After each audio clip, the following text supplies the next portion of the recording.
Prophet were sent to the earth to guide man. Hazrat Muhammad sallallahu alayhi wasallam is our respect prophet. He preaches Islam successful. Subhanallah bolen. যার 40 বছর জিন্দেগীর একটা মাত্র বাণী ছিল, is safe doctrine is that Allah is one and Muhammad sallallahu alayhi wasallam is his prophet. Qul huwallahu। আধুনিক সমাজের রীতিকার গীতিকার দোজাহানের barrister সাইয়্যিদুল মুরসালিন খাতামুন নবিয়্যিন জনাবে মুহাম্মদুর রাসূলুল্লাহ সাল্লাল্লাহু আলাইহি ওয়াসাল্লাম মাগফিরাত কামনা করছি তাদের জন্য যারা দ্বীন ইসলামকে জমিনের বুকে প্রতিষ্ঠিত করতে গিয়ে তাদের বুকের তাজা রক্তখানিকে ঢেলে দিয়েছে। বিশেষ করে বৈষম্য বিরোধী ছাত্র আন্দোলনে যে সকল ছাত্র ভাইয়েরা তাদের বুকের রক্তখানিকে ঢেলে দিয়ে শহীদ হয়েছে, আল্লাহ পাক তাদের সকলকে যেন শাহাদাতের উচ্চ মর্তবা দান করে, সকলেই পড়ি আমিন। যারা পঙ্গুত্ব বরণ করেছে আল্লাহ পাক তাদেরকে যেন উত্তম জাযা খায়ের নসিব করে, আরও একবার পড়ি আমিন। সম্মানিত সুধী, সংক্ষিপ্ত সময় আপনারা জানেন, ইতিমধ্যেই প্রধান আলোচক উনি হয়তোবা চলে এসেছেন পাশেই। আমি এজন্য ছোট্ট একটা সূরা আপনাদের সামনে তেলাওয়াত করেছি। বলেন তো সূরাটার নাম কি? একটু জোরে বলেন। সূরা আল কাউসার থেকে আমি তেলাওয়াত করেছি। আল্লাহ পাক যদি তৌফিক দান করে এই সূরা থেকে সংক্ষিপ্ত পরিসরেই কিছু কথা বলবো। আল্লাহ পাক যেন আমাকে বলার তৌফিক দান করে, সকলে পড়ি আমিন। সূরা আল কাউসার হলো মহাগ্রন্থ আল কোরআনুল কারিমের 108 নম্বর সূরা। কোরআনের সূরা আছে কতগুলো? জোরে বলেন। এর ভিতরে সূরা কাউসার কত নম্বর? 108 নম্বর সূরা। এই সূরাটা হলো মাক্কি সূরা। আমরা জানি এই সূরাটাতে আয়াত আছে তিনটা আয়াতে কারিমা বিশিষ্ট এই সূরা।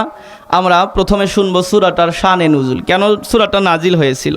ইবনে কাসিরের ভিতরে এসেছে, আরবের মানুষদের একটা স্বভাব ছিল হলো, যদি কারো পুত্র সন্তান না হতো, অথবা শুধু কন্যা সন্তান হতো, অথবা পুত্র সন্তান হয়ে মারা যেত, অথবা সন্তানাদি না হতো, আরবের মানুষেরা তাদেরকে লেস কাটা বা নির্বংশ বলতো। আপনাদের গ্রাম্য ভাষায় আপনারা তাদেরকে কি বলেন? একটু জোরে বলেন। আটখুর। তাহলে আমার সিরাজগঞ্জের সাথে মিল আছে, আমরা আটখুরা বলা হয় আমাদের এদিকে। আসলে এই কথাটা বলতে নেই। আমরা জানি আমাদের প্রিয় নবী সাল্লাল্লাহু আলাইহি ওয়াসাল্লামের 7টা সন্তানাদি ছিল, 4 মেয়ে 3 ছেলে। মক্কাতে যখন 4 মেয়ে 2 ছেলে জন্মগ্রহণ করে, মেয়েগুলো বেঁচে থাকে, ছেলেগুলো মারা যায়। খেয়াল আছে আপনাদের আমার প্রতি? মেয়েগুলো বেঁচে থাকে, ছেলেগুলো মারা যায়।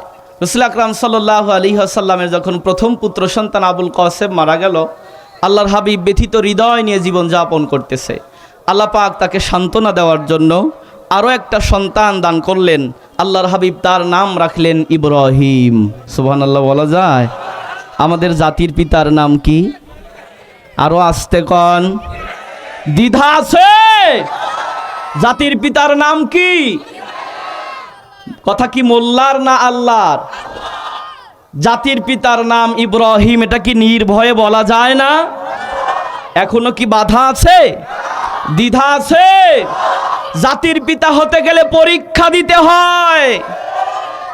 আপনি স্বঘোষিত নেতা হয়ে জাতির পিতা হওয়া যায় না।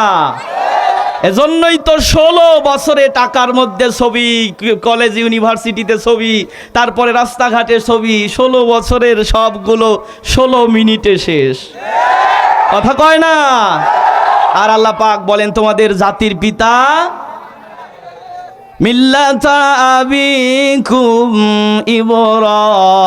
ইব্রাহিম ওয়াসাম্মাকুমুল মুসলিমিন।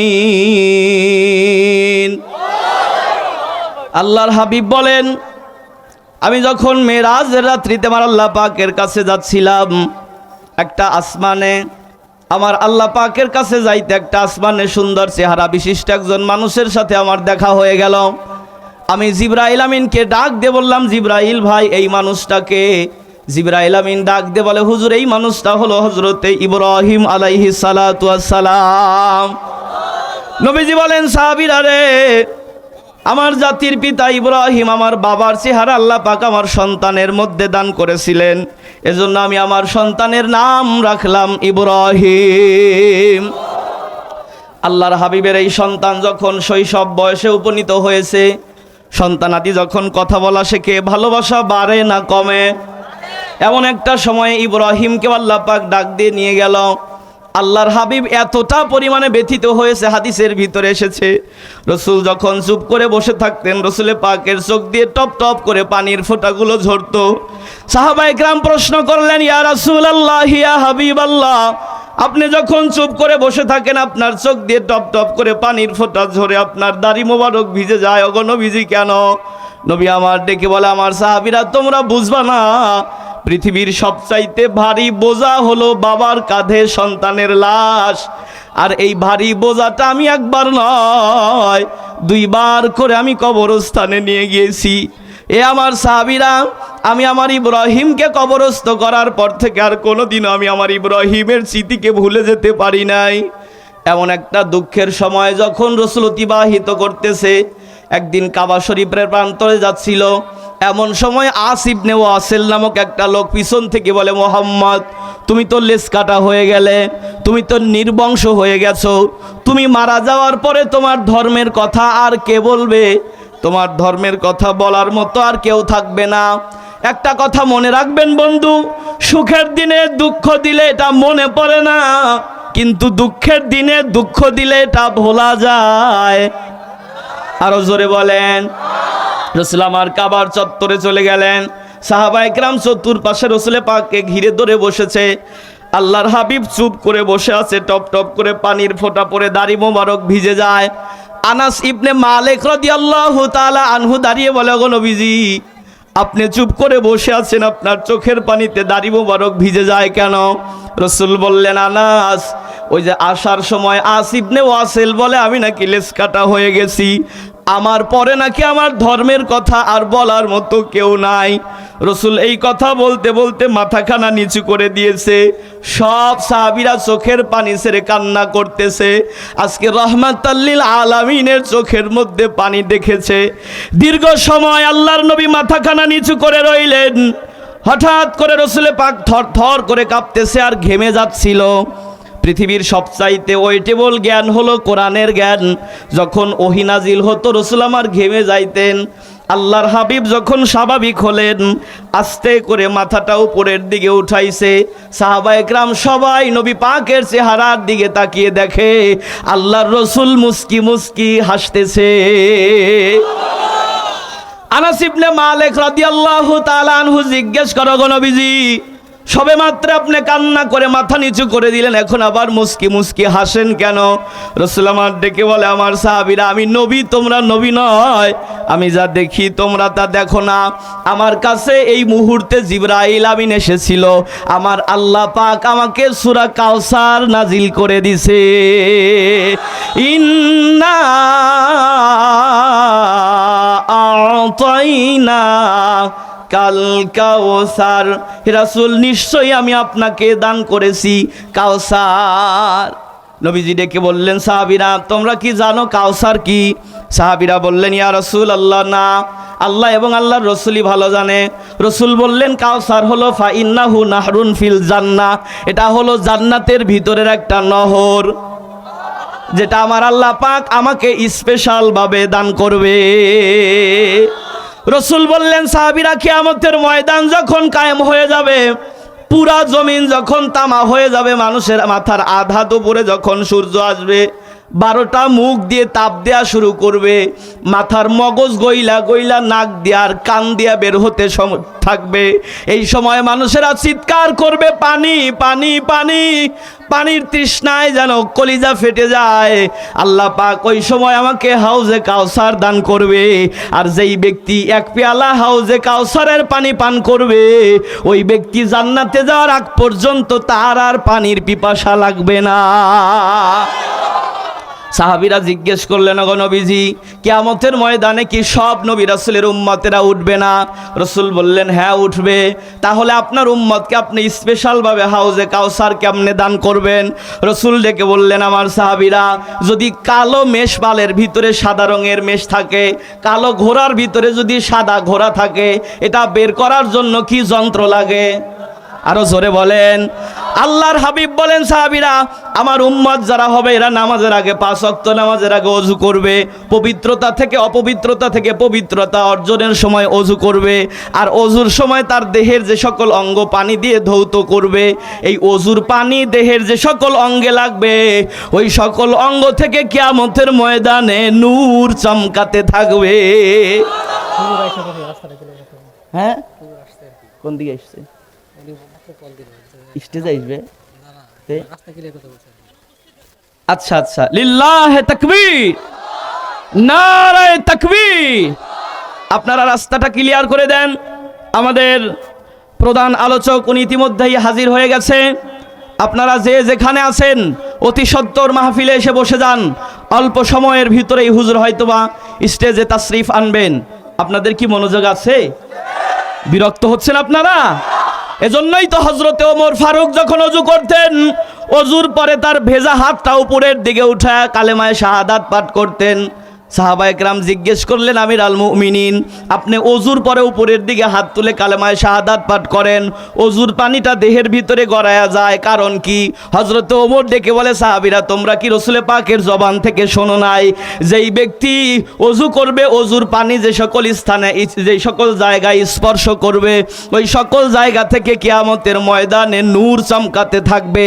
আমি ওমর চাই আমার শরীরটা যেন নূরে নূরান্বিত হয়ে যায়। আল্লাহ পাক ডাক দিয়ে বলে, ইন্না আ'তাইনা কাল কাউসার, হে রাসূল নিশ্চয় আমি আপনাকে দান করেছি কাউসার। এখন প্রশ্ন আপনাদের কাছে, আপনারা কি আমার কথা বুঝতে পারতেছেন? একটু কমায়া দেন, আমার কথা কি বুঝতে সমস্যা হচ্ছে? তাহলে এবার আপনাদের কাছে প্রশ্ন, রাসূল পাকের মারা গেছে কি? কথা বলে না, কি মারা গেছে? আর আল্লাহ দিতেছে কি? হাউজে কাউসার। ছেলে মারা গেছে, আল্লাহ পাক না হয় আরো একটা ছেলে দিয়ে সান্ত্বনা দিতে পারতো, আল্লাহ পাক তা না দিয়ে হাউজে কাউসার দিয়ে সান্ত্বনা দেয়, মানে পানি দিয়ে সান্ত্বনা দেয়। রসুল তাতেই খুশি হয়ে যায়। তার মানে বোঝা গেল আমার বোঝা আর রসুল পাকের বোঝার মধ্যে পার্থক্য আছে না নাই? নবীজি ডেকে বললেন, সাহাবীরা আমি কাউসার পেয়ে খুশি হওয়ার পেছনে কারণ হলো 5টা। কয়টা? প্রথম নাম্বার, আমার আল্লাহ পাক জিজ্ঞেস করলেন, হাবিব আমার আপনি কেন কান্না করতেছেন? আমি বললাম, রব্বুল আলামিন আমি যদি মারা যাই আমার ধর্মের কথা বলার মতো নাকি কেউ থাকবে না। ও বারে এলাহি, আমার সন্তান যদি বেঁচে থাকতো আমার বিরুদ্ধে কেউ কথা বললে না হয় সে লাঠি ধরতো, প্রতিবাদ করত, কিন্তু আমি মারা গেলে আমার ধর্মের কথা কে বলবে?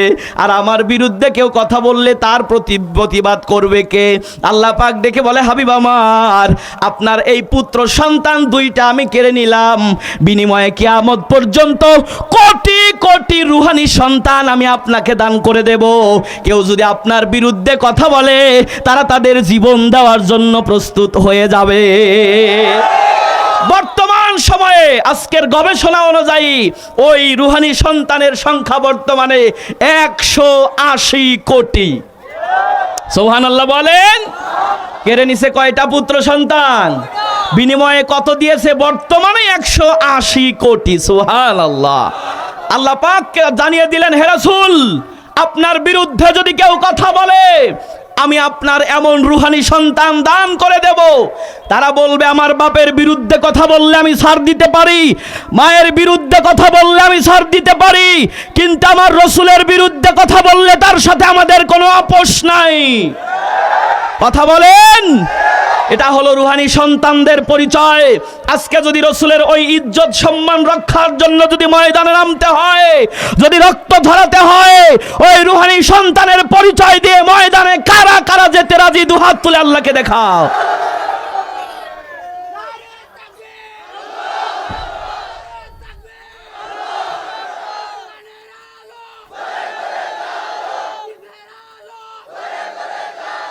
আল্লাহ কবুল করো পড়ি আমি।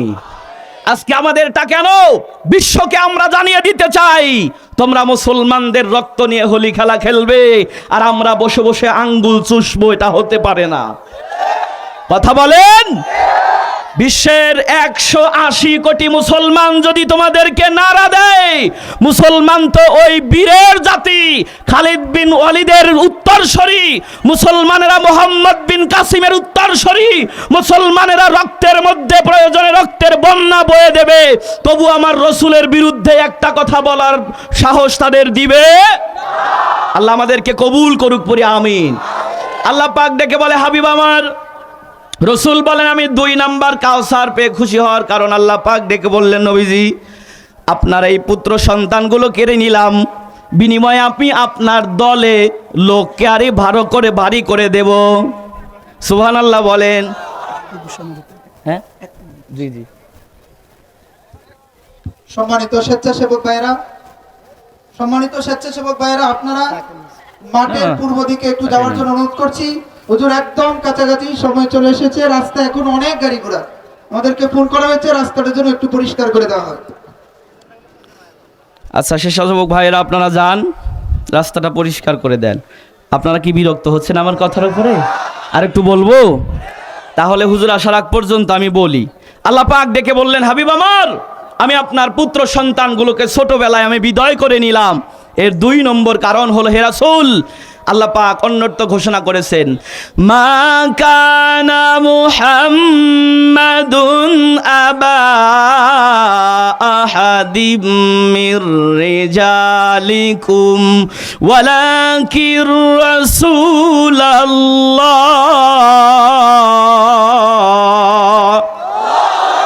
আল্লাহ পাক বলেন, মা কানা মুহাম্মাদুন আবা, মুহাম্মদ নয় কারো আব্বা, মির রিজালিকুম। আলেম ওলামা অনেকে আছেন আমি দেখতেছি, রিজাল শব্দের অর্থ হলো প্রাপ্তবয়স্ক পুরুষ। আল্লাহ পাক বলেন, মুহাম্মদ কোনো প্রাপ্তবয়স্ক পুরুষের পিতা নয়, এজন্য তার সন্তানগুলোকে প্রাপ্তবয়স্ক হওয়ার আগে তার ছেলেগুলোকে কেড়ে নিল। রব্বুল আলামিন ডাক দিয়ে বলে, হাবিব আমার আমি আপনার পুত্র সন্তানগুলোকে আপনার আগে কেড়ে নিলাম। কারণ কি? কারণ হলো আপনার পরে আর কোনো নবী রাসূল আসবে না। আর পৃথিবীর ইতিহাসে সাধারণত নবীর ছেলে নবী হয়েছে। আদম আলাইহিস সালামের সন্তান শীষ আলাইহিস সালাম নবী হয়েছে, ইব্রাহিম পয়গম্বরের সন্তান ইসমাইল নবী হয়েছে, দাউদ পয়গম্বরের সন্তান সুলাইমান নবী হয়েছে। কিন্তু আমার নবীর পরে কি আর কোনো নবী আছে? আমার রসুলের পরে আর কি কোনো রসুল আছে? আমার রসুল হলো শেষ নবী। এটা হলো মুসলমানদের ইমানের দাবি। রসুলকে শেষ নবী মানে না যারা, মুসলমান নয় তারা। সুতরাং আমরা বলতে চাই, গোলাম আহমদ কাদিয়ানির সম্প্রদায়রা যে তারা মুসলমান বলে দাবি করে, তারা শেষ নবী বলে গোলাম আহমদ কাদিয়ানিকে তারা দাঁড় করিয়ে দেয়। গোলাম আহমদ কাদিয়ানির বংশধর যারা, এরা মুসলমান হতে পারে না। কথা বলেন? কারণ আমার রসুল হলো শেষ রসুল, এর পরে কোনো আর নবী রাসূল। আল্লাহ পাক ডেকে বললেন, হাবিব আমার আমি আপনার পুত্র সন্তানগুলোকে কেড়ে নেওয়ার কারণ হলো, যদি আপনার পুত্র সন্তানগুলো যদি বেঁচে থাকে, আপনার কিছু হুজুকি উম্মত থাকবে, এরা আপনার এই সন্তানগুলোকে অতিরিক্ত ভক্তি করতে যায়, এরা গদ্যানশীল নবী বানায় ফেলবে। যেরকম বর্তমানে বাংলাদেশে পীরের ছেলে পীর হয়। কথা বলে? ওই পীরের মুরিদের ভিতরে এমনও অনেক আল্লাহওয়ালা আছে যারা 2-4 যুগ আগে তারা বায়াত গ্রহণ করেছে, অথচ পীর সাহেব তাকে খেলাফত দেয় না। পীর সাহেব খেলাফত দেয় আপন ছেলেকে। কারণ পীর সাহেব জানে আমার পরে আমার এই রাজ্য চালাবে কে। আল্লাহ পাক ডেকে বললেন, হাবিব এজন্য আপনি দুনিয়া থেকে বিদায় নেওয়ার আগে আপনার সব সন্তানাদি দুনিয়া থেকে চলে যাবে। রাসূল আমার চলে যাওয়ার আগে সব ছেলে মেয়েগুলো মারা গিয়েছিল, শুধুমাত্র ফাতেমা বেঁচে ছিল।